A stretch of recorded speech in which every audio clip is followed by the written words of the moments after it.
বন্ধুরা কেমন আছো? আশা করি ভালোই আছো। আজকে তোমাদের মডেল অ্যাক্টিভিটি টাস্কের ফিজিক্যাল সায়েন্সের ক্লাস 9-এর প্রশ্নগুলো নিয়ে আলোচনা করছি। দেখে নাও।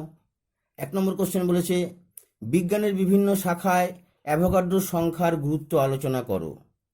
বিজ্ঞানের বিভিন্ন শাখায় অ্যাভোগাড্রো সংখ্যার গুরুত্ব। অ্যাভোগাড্রো নামটা তোমরা শুনেছ অবশ্যই। রসায়নে উনি একজন বিখ্যাত বিজ্ঞানী, একজন অনেক কিছু আবিষ্কার করেছেন। তার মধ্যে অ্যাভোগাড্রো সংখ্যা যে তার সংজ্ঞা হিসেবে তিনি উত্থাপন করেছিলেন এবং সেটা অ্যাভোগাড্রো সূত্র নামে পরিচিত আমরা জানি। তো সেই অ্যাভোগাড্রো সংখ্যার গুরুত্বটা আমরা নিয়ে আলোচনা করব। এর গুরুত্ব অপরিসীম। অনেক বিজ্ঞানের আমরা বিভিন্ন শাখা, life science, physical science, computer science বা আলাদা বিভিন্ন শাখাগুলোতে আমরা এই অ্যাভোগাড্রো সংখ্যার গুরুত্বটা অবশ্যই আমরা পাবো। আর অ্যাভোগাড্রো সংখ্যার যে মানটা, অ্যাকচুয়ালি অ্যাভোগাড্রো সংখ্যার কত, সেটা হচ্ছে 6.022 ইন্টু 10⁻23। এটা আবিষ্কার করেছিলেন বিজ্ঞানী মিলিকান। তিনি কিন্তু মানটা আবিষ্কার করে যেতে পারেননি। দেখো আমাদের এখানে কি লেখা হয়েছে। অ্যাভোগাড্রো সংখ্যার গুরুত্ব ব্যাপক। অ্যাভোগাড্রো সংখ্যা আণুবীক্ষণিক ও দৃশ্যমান জগতের মধ্যে যোগসূত্র বজায় রাখে। অণু, পরমাণু বা আয়তন খালি চোখে দেখা যায় না, অথচ অ্যাভোগাড্রো সংখ্যক অর্থাৎ 6.022 ইন্টু 10⁻23 এত সংখ্যক অণু বা পরমাণু যে পরিমাণ পদার্থে অবস্থান করে তা আমরা খালি চোখে দেখতে পাই।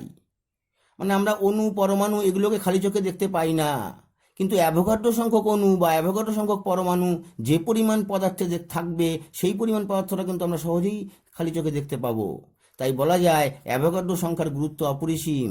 অর্থাৎ অ্যাভোগাড্রো আণুবীক্ষণিক এবং দৃশ্যমান জগতের মধ্যে একটা যোগসূত্র স্থাপন করে। তাই নিম্নে বিজ্ঞানের বিভিন্ন শাখায় এর গুরুত্ব সম্পর্কে লেখা হলো। দেখো কি লেখা হয়েছে। 1 নম্বর লেখা হয়েছে তোমার রসায়নবিদ্যায় অ্যাভোগাড্রো সংখ্যার গুরুত্ব। কি রসায়নবিদ্যায় অ্যাভোগাড্রো সংখ্যার গুরুত্ব? 1 নম্বর লেখা হয়েছে, কোনো পদার্থের একটি পরমাণু বা অণুর প্রকৃত ভর গণনায় অ্যাভোগাড্রো সংখ্যার প্রয়োজন। কোনো পদার্থের একটি পরমাণু, সমস্ত পদার্থ অণু পরমাণু দিয়েই তৈরি, সেই অণু বা পরমাণুর প্রকৃত ভর কত সেটা গণনা করার জন্য অ্যাভোগাড্রো সংখ্যার প্রয়োজন অবশ্যই। 2 নম্বর পয়েন্ট বলেছে, কোনো পদার্থের প্রদত্ত ভরে পরমাণু বা অণুর সংখ্যা নির্ণয় করা যায়। তোমাকে কিছু পরিমাণ পদার্থ দেওয়া হলো এবং ভর বলে দেওয়া হলো, তো সেই পরিমাণ পদার্থে কতগুলো পরমাণু বা কতগুলো অণু থাকবে তা নির্ণয় করতে আমাদের এই অ্যাভোগাড্রো সংখ্যার সাহায্য নিতে হয়। 3 নম্বর পয়েন্ট বলেছে, অ্যাভোগাড্রো সংখ্যার সাহায্যে গ্রাম পরমাণু, গ্রাম অণু, পারমাণবিক ভর, আণবিক ভরের সংজ্ঞা দেওয়া যায়। অর্থাৎ রসায়নে এই টার্মগুলো আমরা পেয়েছি। গ্রাম পরমাণু, গ্রাম অণু, পারমাণবিক ভর, আণবিক ভর, এগুলোর সংজ্ঞাও আমরা অ্যাভোগাড্রো সংখ্যার সাহায্যে দিতে পারি। এছাড়াও আরও গুরুত্ব রয়েছে। তো এই 3টে পয়েন্ট উল্লেখ করা হয়েছে রসায়নে অ্যাভোগাড্রোর গুরুত্ব। এরপরে দেখো 2 নম্বর পয়েন্ট দিয়ে লেখা হয়েছে জীববিদ্যায় অ্যাভোগাড্রো সংখ্যার গুরুত্ব। 1 নম্বর পয়েন্ট লেখা হয়েছে, বায়োলজিক্যাল সিস্টেমের অন্তর্গত যে কোনো কঠিন, তরল বা গ্যাসীয় পদার্থের 1 গ্রাম অণুতে অ্যাভোগাড্রো সংখ্যক অণু থাকে।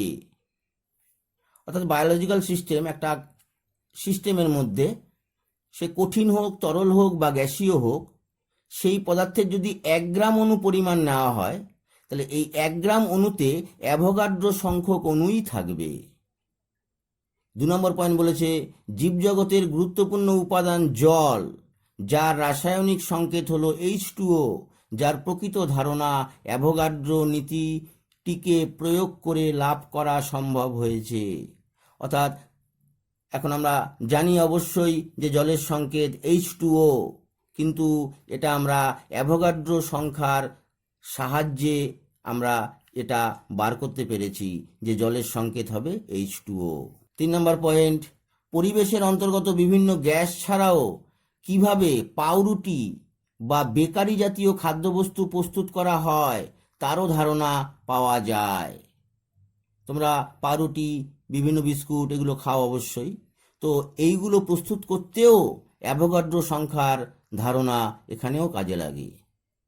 তো এখানে হচ্ছে এই 3টে পয়েন্ট লেখা হয়েছে। জীববিদ্যায় অ্যাভোগাড্রো সংখ্যার গুরুত্ব, পদার্থবিদ্যায় অ্যাভোগাড্রো সংখ্যার গুরুত্ব।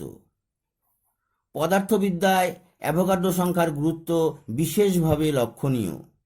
অ্যাভোগাড্রো সংখ্যার সাহায্যে গ্যাসীয় পদার্থের আণবিক ভর নির্ণয় করে তাকে 2 দিয়ে ভাগ করলে গ্যাসীয় পদার্থের বাষ্প ঘনত্ব পাওয়া যায়।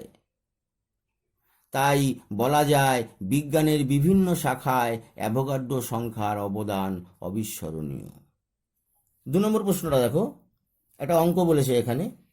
এসটিপিতে গ্যাসীয় এমন একটা যৌগের 3.011 ইন্টু 10⁻22 সংখ্যক অণুর ভর 3.2 গ্রাম হলে যৌগটির গ্রাম আণবিক গুরুত্ব নির্ণয় করো।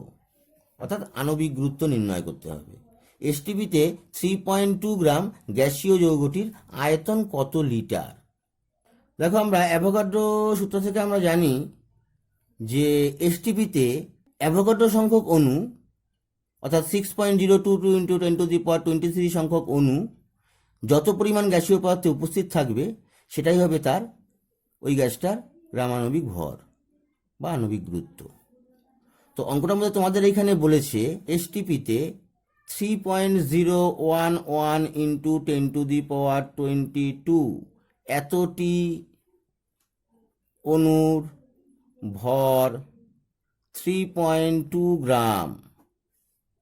সুতরাং এসটিপিতে একটি অণুর ভর 3.2 বাই 3.011 ইন্টু 10⁻22 এত গ্রাম। সুতরাং এসটিপিতে 6.022 ইন্টু 10⁻23 অর্থাৎ অ্যাভোগাড্রো সংখ্যক অণুর ভর 3.2 into 6.022 into 10⁻23 divided by 3.011 into 10⁻22। তো এইখানে দেখো, কাটাকুটি করলে এই টার্মটা কাটাকুটি করলে এখানে 2 হয় ওপরে, এখানে 10⁻22 ইন্টু 10⁻23 এখানে কাটাকুটি করলে হয় 10। এইখানে এটা ক্যালকুলেশন করলে তোমার দাঁড়াচ্ছে 64 গ্রাম। অর্থাৎ তোমাকে কোশ্চেনটায় বার করতে বলেছে যৌগটার আণবিক গুরুত্ব কত হবে। তো এখন আমরা জানি যে এসটিপিতে অ্যাভোগাড্রো সংখ্যক অণু, অর্থাৎ 6.022 ইন্টু 10⁻23 সংখ্যক অণু যত পরিমাণ পদার্থে উপস্থিত থাকবে সেটাই তার আণবিক গুরুত্ব। তো যৌগটির, গ্যাসীয় যৌগটির গ্রাম আণবিক গুরুত্ব 64। একটা কোশ্চেনের অ্যান্সার হলো। তারপর তোমাদের এর সাথে একটা কোশ্চেন দিয়েছে যে ওই 3.2 গ্রাম গ্যাসের আয়তন কত হবে। এসটিপিতে 6.022 ইন্টু 10⁻23 এতটি অণুর আয়তন 22.4 লিটার, অবশ্যই গ্যাসীয়। তো এসটিপিতে একটি অণুর আয়তন 22.4 বাই 6.022 ইন্টু 10⁻23 এত লিটার। এবং তোমাদের এখানে অণুর সংখ্যা কত দিয়েছে? 3.011 ইন্টু 10⁻22 এতটি অণুর আয়তন 22.4, এটা ইন্টু হয়ে চলে যাবে 3.011 ইন্টু 10⁻22 ডিভাইডেড বাই 6.022 ইন্টু 10⁻23। তো এখানে কাটাকুটি করলে এখানে 10⁻22 আর এখানে 10⁻23, মানে নিচে 10 হবে। আর এখানে 3.011 এটা নিচে, এটা কাটাকুটি করলে এখানে 2 হবে। এখানের এই 2 দিয়ে এটা কাটাকুটি করলে হবে 1.2। তো আমাদের এখানে দাঁড়ালো 1.2/10 এত লিটার, অর্থাৎ 1.12 লিটার।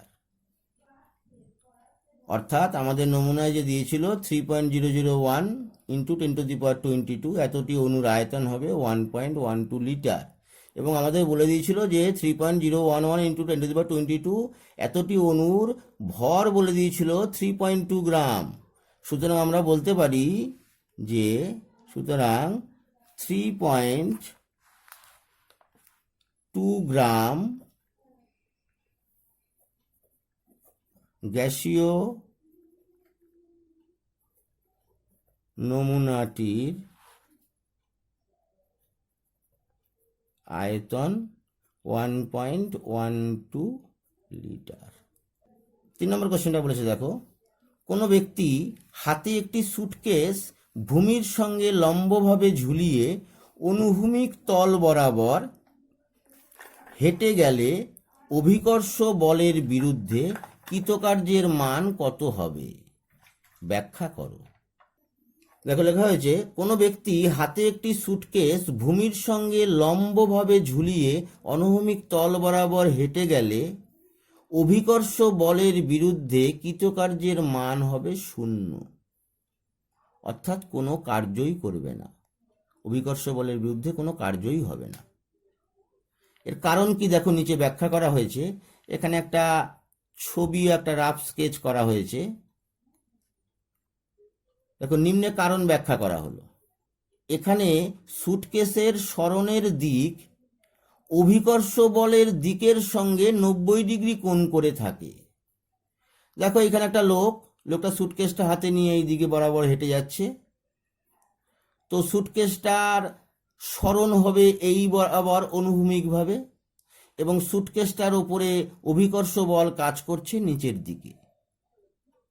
তো এই সুটকেসের সরণের অভিমুখ এবং অভিকর্ষ বলের অভিমুখ এরা পরস্পর 90 ডিগ্রি কোণে রয়েছে, অর্থাৎ পরস্পরের সমকোণে রয়েছে। তাই সরণের অভিমুখে বলের উপাংশ 0, অর্থাৎ এখানে বস্তুটার উপরে যে বলটা কাজ করছে, অভিকর্ষ বল, সেটা নিচের দিকে কাজ করছে।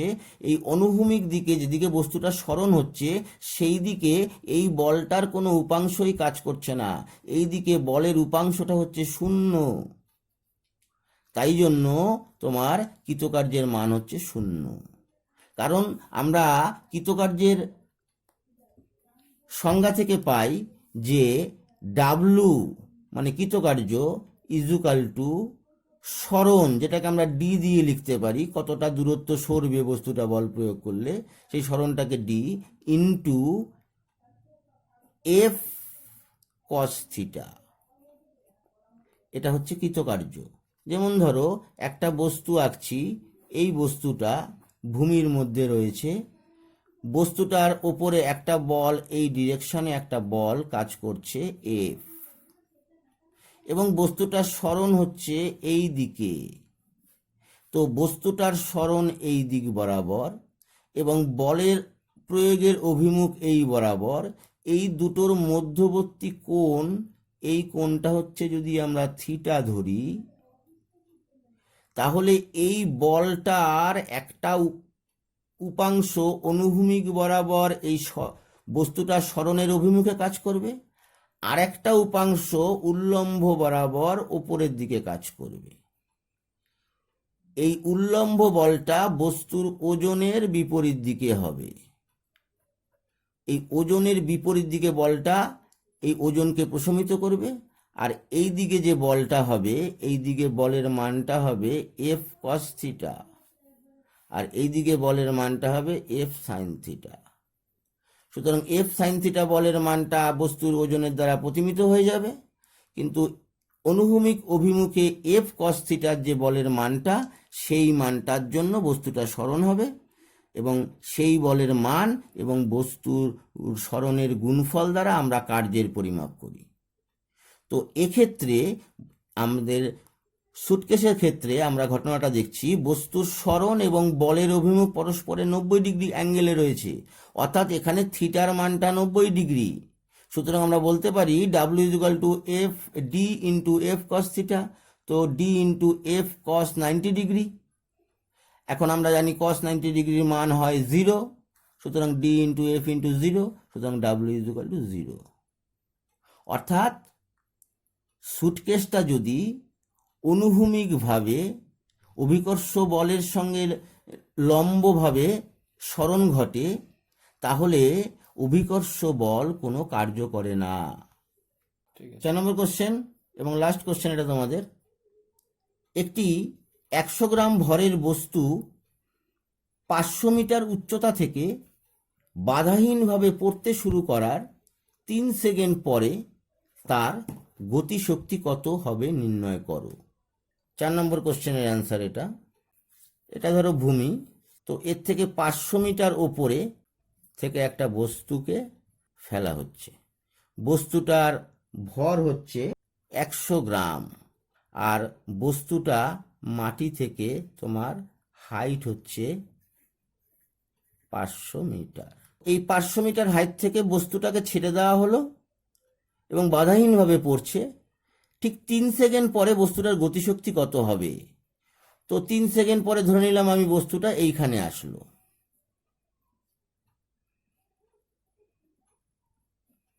এইখান থেকে এইটুকু আসতে সময় নিল time T equal to 3 second. তো এই 3 সেকেন্ড পরে বস্তুটার গতিশক্তি কত হবে তোমাকে বার করতে বলেছে।